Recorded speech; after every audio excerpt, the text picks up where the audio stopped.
안녕하세요. 안녕하세요. 네, 이예은, 이시리님을 김서윤의 톡톡쇼 인터뷰에 초대했습니다. 이예은, 이시리님 어떤 사연일까요? 지금은 제일기획에서 이규제큐티브 크리에이티브 디렉터이자 제작 1본부장을 맡고 있고요. 크리에이티브를 총괄하는 자리다라고 보시면 될 것 같아요. 제일기획은 온 지는 한 15년 됐고요. 카피라이터로 시작을 했고 광고가 잘 맞아서 지금까지 해오고 있어요. 제가 뭔가라고 생각을 해봤더니 요새 이제 MBTI 많이들 하니까 그랬을 때 저는 INFJ 더라고요. 그러니까 외향적이기보다는 내향적인 사람이고 좀 이제 직관적인 면이 있고 또 그럼에도 좀 계획을 세우는 꼼꼼함도 있고 제일 특징적인 거는 스트레스 상황이 오거나 좀 힘든 상황이 오면 동굴로 들어가는 스타일이라고 하더라고요. 그래서 맞는 것 같다. 재밌다라고 생각을 했었어요. 동굴 속으로 숨은 성향도 있지만 직관적인 면도 있으시다고 하셨는데 그렇기 때문에 이제 광고 일이 잘 맞으시다고 하셨는데 그럼 이제 광고를 시작하게 된 계기와 소리를 또 전해주실 수 있을까요? 광고를 시작하게 된 거는 제가 이렇게 어렸을 때 글을 쓰는 거를 좀 좋아했던 것 같아요. 또 조금 칭찬도 받고 이러니까 나는 좀 그쪽으로 가야겠나 보다라고 생각을 했고 카피라이터가 되거나 아니면 작가가 되고 싶었었어요. 대학교를 갔는데 그래서 1학년 때 방송작가교육원이라고 되게 등용문 같은 데가 있어요. 거기를 찾아갔어요. 약간 인생의 경험이 있어요. 잘할 수 있는데 좀 어리다고 나중에 오자 이러더라고요. 그러면서 좀 멀어지고 오히려 이제 부전공 수업에서 광고 수업을 들었어요. 그랬더니 재밌더라고요. 그래서 시험을 보고 처음에 이제 오리콤이라는 회사에 카피라이터로 붙어서 거기서 이제 광고를 시작했어요. 6월에는 크리에이티비티 칸 라이온즈 세계 최대의 광고 축제로 알려져 있는데 광고하시는 분들을 또 대표해서 심사위원으로 다녀오셨잖아요. 그 생생한 현장에서 경험들이 어땠을까요? 5월 달에 깐 영화제는 전 국민이 다 아시잖아요. 그래서 그 영화제가 5월에 끝나고 한 달 뒤에 6월에 이제 칸에서 크리에이티비티 이제 페스티벌이 열리는 거예요. 저희 업계에서는 되게 중요한 행사고 아웃도어 부문에 심사위원으로 갔고 코로나 터지는 바람에 이제 행사를 안 했어요. 그래서 올해 가게 됐고요. 저한테는 되게 큰 경험이었죠. 한번 해볼 만한 경험이었고 저희 회사가 또 수상도 되게 좋은 그랑프리도 받고 막 이래서 축제였죠. 뭐 좀 인상 깊었던 점이라고 하면 칸에서 10명이 이제 한 부문에서 심사를 하는데 10분이 정말 그 대륙에서 다 오세요. 남미에서도 오시고 아시아에서는 제가 있었고 뭐 북미도 있고 유럽도 있고 다 오시는데 말하자면 찐 선수들인 거예요. 업계의 찐 선수들.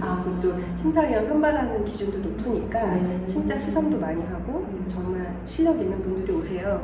그래서 그분들이랑 다 같이 앉아서 출품작 보고 리뷰하고 토론하고 또 공감하는 포인트가 많고 시사할 거 정하고 이 과정이 저한테는 제 커리어적으로는 제일 쿨하고 제일 힙한 순간이 아니었나 개인적으로 그렇게 생각을 해요. 이제 2023년 6월에는 심사위원으로 참여를 하셨지만 이제 2021년도에는 국내 크리에이티브 디렉터 2위로 또 선정도 되셔가지고 굉장히 임팩트 있는 역할을 해오셨는데 이 시즌만의 뭔가 아이덴티티?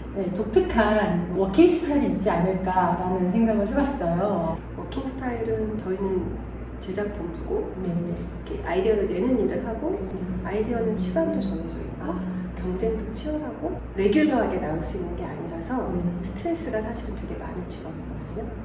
그래서 사실은 오히려 저는 거꾸로 저한테 안심시키는 얘기들을 많이 하는 것 같아요. 그러니까 예를 들어 아이디어를 내야 돼 이러면 더 안 나와요. 그리고 더 스트레스 받고 나오는 아이디어가 되게 딱딱해요. 근데 오히려 이렇게 약간 여유, 그러니까 뭔가 생각을 할 때도 공간, 마음의 공간을 좀 확보를 하면 아이디어 낼 때 훨씬 잘 나오는 것 같아요. 그래서 저는 이제 저한테도 그렇고 저희 팀원들한테도 일할 때는 아이디어 다 나와.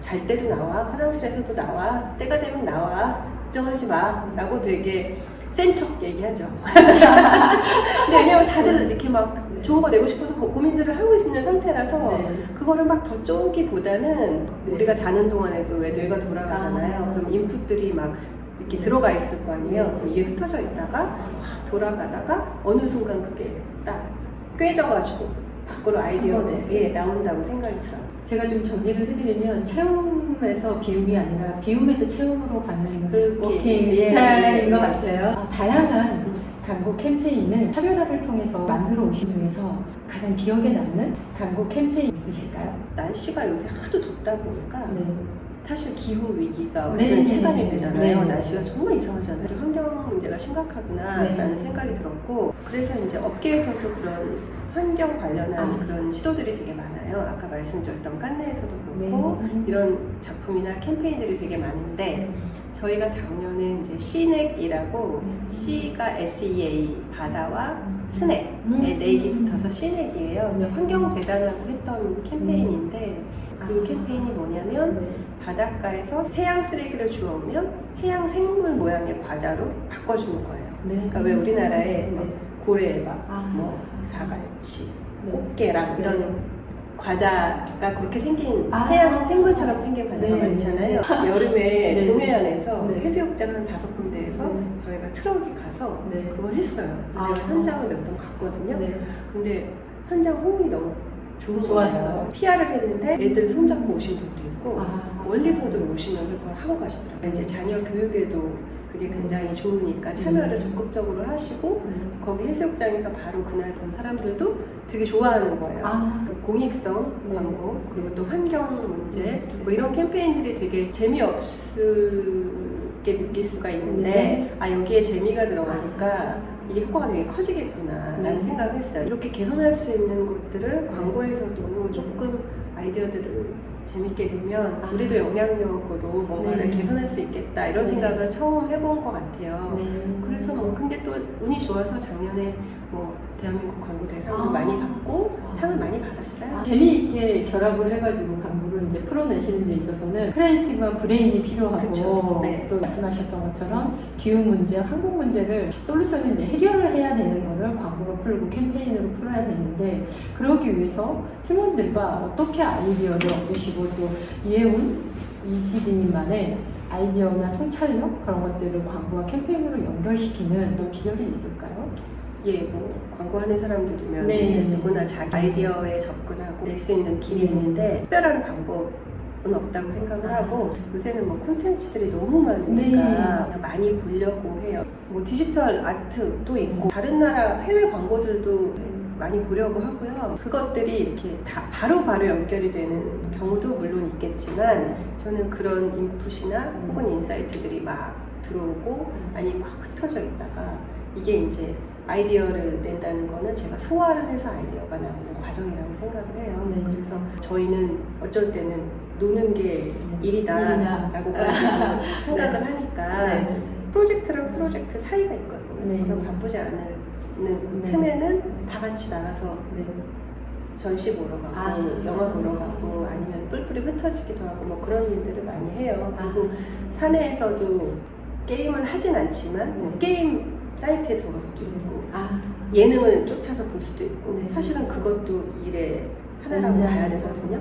그런 일들이 이제 일과 연관되어 있었기 때문에 재미있기도 하지만 때로는 또 스트레스도 받는다고 하셨잖아요. 그렇기 때문에 광고 일을 한다는 게 어떤 재미가 있고 또 어떤 어려움이 있을까요?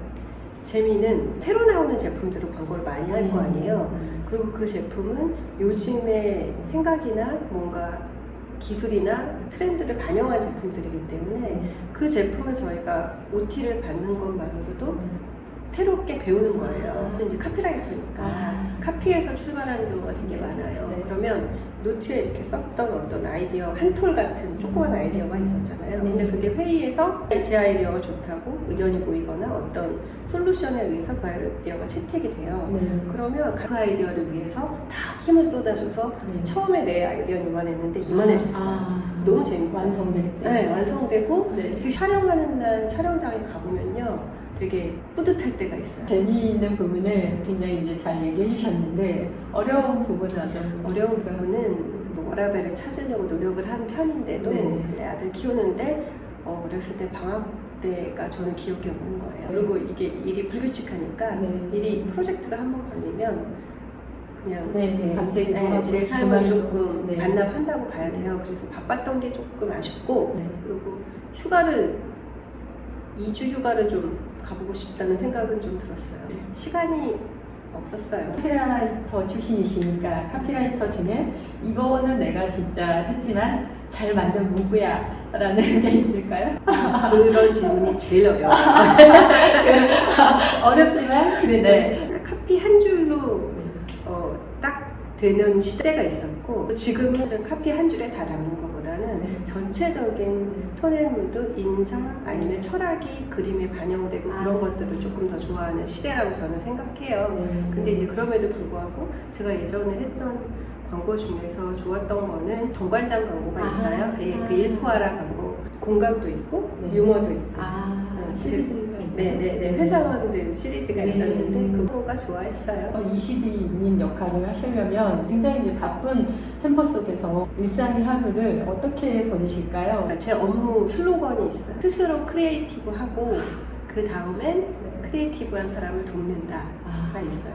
저희 본부에 CD님들이 거의 20명 가까이 계시는데 만든 제작물을 제가 리뷰하기도 하고 리뷰하면 이건 좋은 것 같고 아닌 것 같고 이런 얘기들을 나누고 두 번째는 그 각각의 CD들이 개성이 있고 그 CD들이 맞는 스태프들, 카피나 아트 디렉터들이 누구랑 일했을 때 가장 시너지가 나나 어떤 프로젝트가 시너지가 날까 야구 감독 같은 거예요. 그래서 그것들을 스태핑을 되게 세심하게 챙기기도 하고 이 일이 아이디어를 내야 되고 사람을 설득해야 되는 대면이 많은 일이라서 되게 스트레스가 많거든요. 그러니까 이제 CD들이 힘들어해요. 그러면은 세 번째 업무는 순간의 스트레스나 그런 하소연 들어주는 CD분들에게 공감을 해줌으로 인해서 더 일을 잘할 수 있게. 혹시 또 개인적으로 힐링의 시간이 필요하실 때는 또 어떤 취미와 어떤 힐링의 시간을 가지실까요? 최근에는 퇴근을 빨리 하려고 생각하고 일과 중에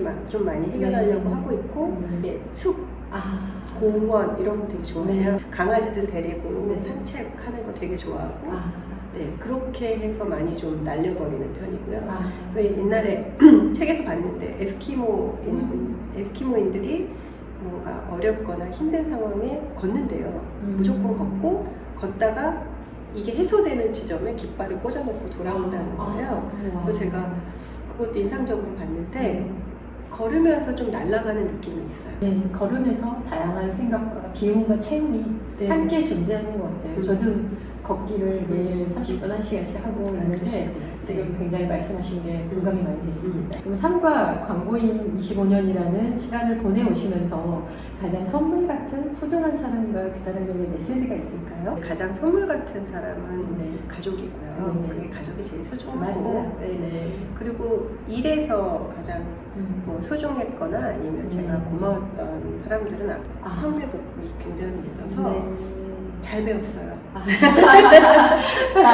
그래서 제 교회에는 최인아 부사장님이라고 지금 최인아 책방 하시는 분이 저희 본부장님이셨고 이전 회사가 TBWA 코리아인데 거기는 박우면 CCO님이 계세요. 선배님들한테 감사하죠. 현재 하고 있는 이제 본부장을 수행을 하면서는 책상 주변에 이렇게 붙여있는 메모를 쭉 보고 왔는데 부하 직원에게는 너그럽고 관대하며 상사에게는 강직한 사람 그런 게 딱 있었어요. 그래서 이말 멋있다라고 생각해서 붙여놓은 적이 있는데 그런 사람이면 좋겠다. 카피라이터답게 멋진 문구를 주시네요.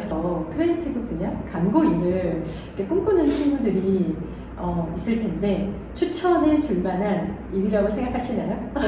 추천해 줄 만한 일이라고 생각하면 자기 생각이 있고 그 자기 생각을 표현할 줄 아는 사람, 그거를 좋아하는 사람이라면 광고가 되게 재밌을 거예요. 그래서 그리고 거기에 자기 취향이 좀 명확한 사람이면 잘할 수 있어요. 저는 광고 일을 하고 싶으면 무조건 시작해라, 어디서든 시작해라 라고 얘기해 주고 있고 그 자기가 콘텐츠를 만들 수 있는 거는 쌓아가야죠. 방법을 찾아가야죠. 거죠. 네. 키워드 로드맵까지 동시에 주셨네요. 이렇게 디지털이 전환되고 소비자 반응도 굉장히 빨라지고 또 최근에는 더 챗GPT, 인공지능이 굉장히 핫해지면서 광고 시장에서도 주목도가 커질 것 같아요. 이런 거에 따른 변화가 현재 있으실까요? 난리죠. 난리인가요?